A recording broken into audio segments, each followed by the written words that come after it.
Dear Cynics and Romantics, my name is Monice, and you are listening to the Romantic Cynic podcast. On this episode, I wanted to talk about signs that your relationship may not last. So I hope you join me on today's episode where we might mix in some laughter, maybe some tears, romance, and of course, some cynicism. Welcome to episode 33.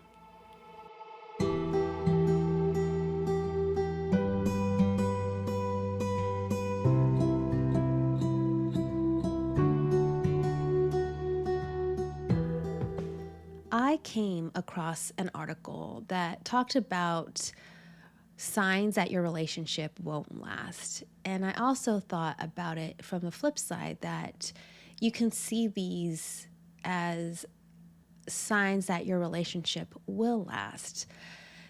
And so I wanted to kind of chat about this article because I found it really interesting that a lot of these things are usually pretty good indicators that your relationship won't last or your relationship will last. And most of these signs you would likely see within the honeymoon phase of your relationship. Of course, I'm always going to reference my longest term relationship. It was 14 years with my now ex-husband. And so I want to give some examples of, or reference some of the examples from this article with my own experiences and share those with you. It's usually pretty normal for all of us to ask if our relationship really will last, if we're in it for the long haul, or if this is something that's short term. Are we going to have a strong relationship, or are we going to have a weak relationship? And a big part of that, I believe, in my opinion, is how do we spend time together in the relationship? Is it quality time or is it quantity time? And if it is, what does it look like? I know for me, at the beginning, it's easy, or for all of us, it's easy to be in the present with the person because of the dopamine that's going through our system, because we are excited and we make time for this person no matter what. And we think they're the best person in the entire world for us, and we don't really see past the surface level. Usually at the beginning, we don't really normally see some of the signs until 2, 3, 4, or even 5 months in. I know there's the honeymoon phase. There's a honeymoon phase, and sometimes a honeymoon phase in a relationship can last a couple weeks, a few months, or even a year or two. I think I read an article a while back saying that it is normal for the honeymoon phase to typically end within 1 or 2 years, and that's when the real relationship starts. And how you and your partner face that relationship together is really going to be a sign of if this is a lasting relationship or if this relationship is doomed to fail. I think that a big part of it, as I mentioned, that spending time is critically important in how you spend the time together with your partner. And really paying attention to what you're giving and what your partner's giving back to you, especially when it comes to quality time. I know that with my ex-husband, he always had a drink in his hand, always. Like, it wasn't there. I don't think there was ever really a moment he didn't have a drink in his hand. And that was either if we were out, in a public setting, if we're at a friend's house, or if we were even at home. I think the only time he really didn't have a drink in his hand is when he wasn't feeling well. And even then he would have like a hot toddy with, a shot of whiskey in it. But I always felt like he always had to have some type of drink in his hand. And there was times where I had a drink in my hand, only because I'm kind of a social drinker. I don't like drinking by myself. I like drinking with other people. And with him, he was always comfortable. He was very comfortable drinking, always having a drink even by himself. And I felt like that was a really big problem in our relationship. And maybe I'm making excuses for him, but it was never to a point where he was abusing it either. It's just he always had to have, try to always take the edge off, and he always made the excuse that he couldn't sleep at night, so alcohol helped him sleep. And so, that was a big sign that, we really couldn't spend like quality time together without him having a drink. And this article states that it's like, if you always have to have a drink in your hand, it's probably because you're not comfortable with one another. And I don't think that he was ever truly comfortable with me, or maybe he was. Maybe that was his sign that he, like, I have a drink in my hand, so because that's how comfortable I am with him. I'm not sure. Another one is another big red flag. He and I can never just sit and be quiet together. We always had to fill the space, the silence with talking, because I was not comfortable around him. And the moments I was quiet in the relationships, because I didn't really want to talk to him, I didn't want to communicate with him, I really didn't want to interact with him in any sense. But we couldn't really be quiet together. And even at restaurants, it was always like there was always chit chat. Couldn't really drive in a vehicle together because he always wanted to talk, or he always needed the music to be blasting, or that was another thing too. It's like whenever we went out driving anywhere, we always listened to his music, and the silence, like we just couldn't be comfortable in the silence together. And we have to, I really believe that if you're in a healthy relationship, a big sign of a healthy relationship is how you spend those moments of silence together. Can you just sit in a room or sit next to one another and just be completely quiet and just be comfortable with the silence? And some people are just not comfortable with silence. And that's just not necessarily the relationship itself. That's just them as a person. With my now relationship, he and I can sit in silence for a long time, and it feels just very comforting to know that we can just be, and we're comfortable with it. And it doesn't mean that we don't want to communicate. It's just we have moments that everything that we need to say to each other doesn't necessarily have to be in with words. And so it's a very loving sign for me in this relationship that he and I can do that together. Going back to, some other red flags as far as, our definition from my previous relationship. I don't want you to think I'm confusing my current relationship with my my former relationship. So I try to like differentiate a little bit. I know I got off topic a little bit, but my ex-husband and I had very different definitions of what fun was. Like his idea of fun was going to his friend's house, hanging out for hours on end, Friday and Saturday night, and drinking all night. That was his idea of fun. And there's nothing wrong with that. That's just what he wanted to do. My idea of fun was I liked adventures. I liked going out and doing things. I liked going to plays. I liked going to concerts. I liked going to, just for walks. Like those are ideas of fun for me because I like the culture. I like being active. And he didn't necessarily like doing anything like that. And even when like his friends invited us to like go to the lake or go camping, he didn't want to do any of that stuff. And again, that's okay for him, but it wasn't okay for me. So, our idea of fun was never compatible. It wasn't compatible, but he felt as if what he believed to be fun, I should also find it fun. And yeah, hanging out with friends is fun, but it's not something I want to do every weekend. And that's what he always wanted to do which kind of goes into the next topic, where he felt that his interests were the main priority and my interests did not matter.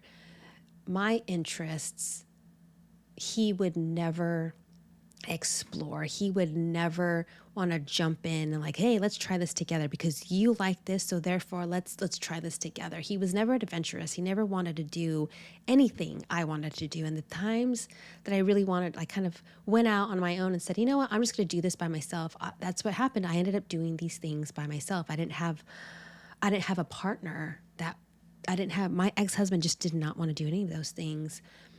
And in my current relationship, he is adventurous and he is willing to go out and do these things with me, and vice versa. There's things that we do together that is his interests that I want to enjoy with him. And what's really cool about my current relationship is that his interests are now my interests, and some of my interests are his interests. So it's really nice to have that. But we also have interests that we share mutually, where, he and I are really into music. So we love music. We love listening to it. So we share a lot of songs and we go to concerts, and it's fun. Like, we have fun together no matter what we're doing. We always have fun together, and it's really nice to be able to be in a relationship, my current relationship, that I have that with someone. Another red flag from my previous relationship is he would tend to get upset and blame me for things that went wrong. Now, I am also guilty of this as well, because I have done the same thing to him where I kind of blamed him for things going wrong. A big one for him was time. He hated being late to anything. He always wanted to be there like 20 or 30 minutes early, and I'm kind of terrible, but I tend to get to places late. I've kind of, I don't want to say I've always been like that, but I've definitely gotten better over time, only because of that relationship kind of forced me to be a little bit more punctual to places. But I'm a big believer that if it's important enough, I will be there on time. I will be there early. If it's not as important as it probably, what other people probably think it is, or if it's not a priority to me, I'll tend to end up, showing up late. But yeah, so blaming one another on things when things go wrong. He and I, another red flag in that relationship, all these things that I'm sharing with you are really just, red flags of me, of telling that our relationship, my former relationship, wasn't going to last. I got to, like, we showed love differently. I like being affectionate. I like the little things. I like, doing, like, writing letters and love letters. I like cooking dinners and things like that. Like, I like doing those things. That's how I show my love. Now, my ex-husband, he was more of, in a previous episode, we talked about transactional relationship, and he was all about, love for him was all about transactions. So if he did something nice, I was therefore supposed to do something really nice for him. And that's how he showed love. And I am not a transactional person. I like to be more genuine in how I show my partner love. And with my ex-husband, it was, again, like, we had different ways of expressing love. And he and I had completely two different love languages. And I learned his. And here's another thing too. It's like, I learned his love language and I tried to accommodate said love language. And when I told him my love language, he would never work to try to show me or try to, satisfy my love language. He just wouldn't do it because it was always about him. That relationship was always about him. Another one, I think, because we're going back to how you spend time together. There was a lot of time that I lost, my ex-husband and I, we lost a lot of time because of how many hours we sat sitting on the couch. He loved watching the news all the time. As soon as I got home from work, that was on. What was on, it was always the news. And then he had just this plethora of shows that he always wanted to watch.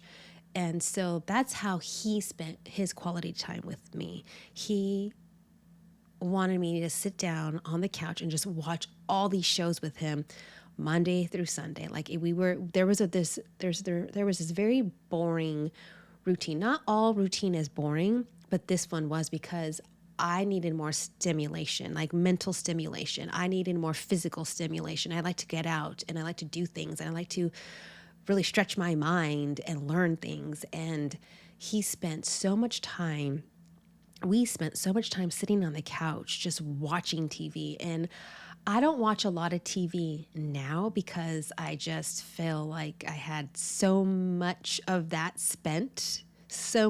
spent sitting on the couch watching TV, and I didn't always like it, you know? And the thing is, I always had to be watching the show with him. I couldn't even sit down on the couch and read a book because he would get upset that I wasn't doing exactly what he was doing in that moment. And I just remember thinking, like, just how much time he and I wasted. Well, he probably didn't think that he was wasting time, but I knew I was wasting time because that's what he wanted to do. And it's unfortunate that I was very much the type of person who just, yeah, sure, whatever, let's do whatever you want. I got to a point where I didn't stick up for myself anymore because it was just easier to kind of let him have his way versus me having my own voice and having my own wants and having my own desires be met in that relationship, because he, at the end of the day, didn't care. When with him, I always found ways to be distracted when I was with him. So that would mean if I was like on my phone, I spent a lot of time on my phone because I didn't want to have to interact with him. I didn't want to have to deal with him. I didn't want to have to communicate with him because I knew that he and I would just he would just get on my nerves. And that actually leads to another point. Like, if you are consistently getting on each other's nerves because you know what buttons to push and you push them on purpose to get either a negative reaction, typically, it's definitely a sign that your relationship isn't going to last at all. And I feel like when you do that on purpose, now there's all of a sudden you've introduced malicious intent in a relationship. Maybe not to an extreme, but you do it on purpose to get a rise out of them. You do it on purpose because you're kind of throwing a temper tantrum as an adult. Again, I've mentioned that there's things in my previous relationship that I've done that I'm not proud of. I don't like that person who I was back then. I like the person who I am now because I'm in a healthy, loving relationship now, and this is the best version of myself, and I continue to try to work on myself because I have my partner now is very deserving of me to be able to provide him the best version of who I am at the end of the day. With my ex-husband, we talked about some of the big stuff early on in the relationship, like family, marriage, children, things like that. And I was at a point in my life, and I can admit that I wasn't ready for that stuff because I was still searching for who I was at the end of the day. Unfortunately, the relationship dragged on for so long, and I wanted to be in a relationship and I wanted it to work, that I ignored so many red flags. I ignored all the signs. I ignored my own guts and my own instinct because, let's face it, I didn't want to be single. I didn't want to be lonely. And that's unfortunate when we're at a younger age because we there's expectations when you're in your 20s. There's expectations to get married and have kids and have a career and have a house and things like that, that we as individuals don't focus enough on ourselves and don't find out who we truly are. We don't know who we truly are. I mean, there's people that are in their 30s and their 40s and probably their 50s and 60s that they don't truly know who they are because maybe they haven't been given the opportunity or haven't taken the time to get to know themselves. And I feel with my the having that big stuff conversation at the beginning of my previous relationship,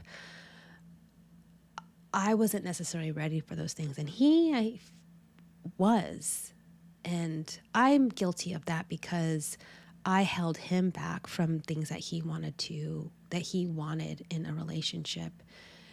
And obviously hindsight is always 2020, and I feel like it would have been kinder enough for me to kind of just end the relationship so he can find his person that he was meant to be with. And I should have learned to be comfortable being alone, because I feel like when you're alone, you really do a lot of self-discovery and you really figure out who you are and how strong or how weak you are. So having the conversation at the beginning, the big stuff conversation, unfortunately, as time progressed in that relationship, I want when I was ready for the things that I wanted, he no longer wanted those things. Or we got to a point where I would talk about, well, hey, this is what I want in our relationship. But he would always say, it was always the same thing. Well, I maybe someday, but not right now. And that really should have been like, hey, he's literally telling you what to expect, and it's going to be a while. So you either have to decide if this is the best relationship for you, or if he's worth waiting for, or if you really have to be okay of letting go and seeking it out with someone new. How you spend time with your person, with your partner, is so important to really pay attention to the quality of time spent, of the quality of the conversations you have. We can be so blinded by love, even if it's not real love. Maybe we think it's real love, but it's not real love. We have to learn to be comfortable who we are individually. We have to learn to be comfortable on our own, and we can't rely on someone to make us happy. But spending quality time with your person and being compatible and being loving and caring for one another and giving, being able to give as much as you can, being able to give all of yourself to your person, and them being willing to give all of themselves to you, really makes a long-lasting relationship. So I hope you took some insight with this particular episode. And of course, I always want to end my episodes with a quote. And this one is from Arati Kurana, and it's a little long, so bear with me. Long-lasting relationships are made of sugar and spice, but not always everything nice. Life is not a bed of roses for any couple in the world. It is not easy to make a relationship last a lifetime. It is all about two people who are determined to make their relationship work with maturity, understanding, commitment, and unconditional love. The secret to a strong bond between couples is their ability to endure each other's imperfections and cherish their differences. The most compatible couples have an amazing understanding of each other's levels of patience and tolerance. They face all their problems with great conviction, and they just want to be together even though they have seen the absolute worst in each other. It is all about being determined and not to allow even the worst circumstances in life dull the sparkle of a loving relationship. Thank you for listening, and as always, yours truly, the Romantic Cynic.